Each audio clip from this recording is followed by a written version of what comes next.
আল্লাহ তাআলা আমাদেরকে সমবেত হওয়ার তৌফিক দান করেছেন, এই জন্য আমরা দিল থেকে শুকরিয়া আদায় করি। আলহামদুলিল্লাহ। আলহামদুলিল্লাহ।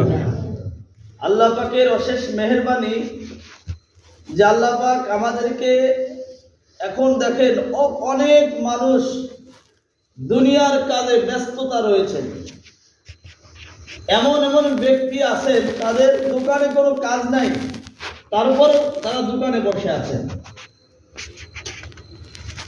একটা প্রয়োজন এক ব্যক্তি সামনে আগাইতেছে, আরেক ব্যক্তি পাইতে যাচ্ছে, সেও তার তালে তালে হাঁটতেছে, তার প্রয়োজন নাই।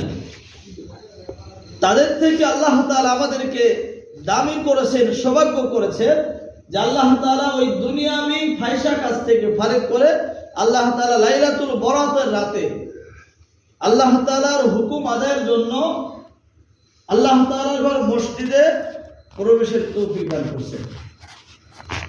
এটা আল্লাহ তাআলার এক বড় এক ফজল আর করম। আল্লাহ তাআলা সবার হায়াতের জিন্দেগিতে আল্লাহ তাআলা সবাইকে আল্লাহ তাআলার গুণগানের তৌফিক দান করেন না। আল্লাহ তাআলা জেহেন সকলকে দান করেছেন, সকলের জেহেনকে আল্লাহ তাআলার দ্বীনের জন্য কবুল করেন না। এই জন্য আপনি আমি সৌভাগ্য মনে করতে হবে যে আল্লাহ তাআলা আপনাকে আমাকে দ্বীনের জন্য কবুল করেছেন।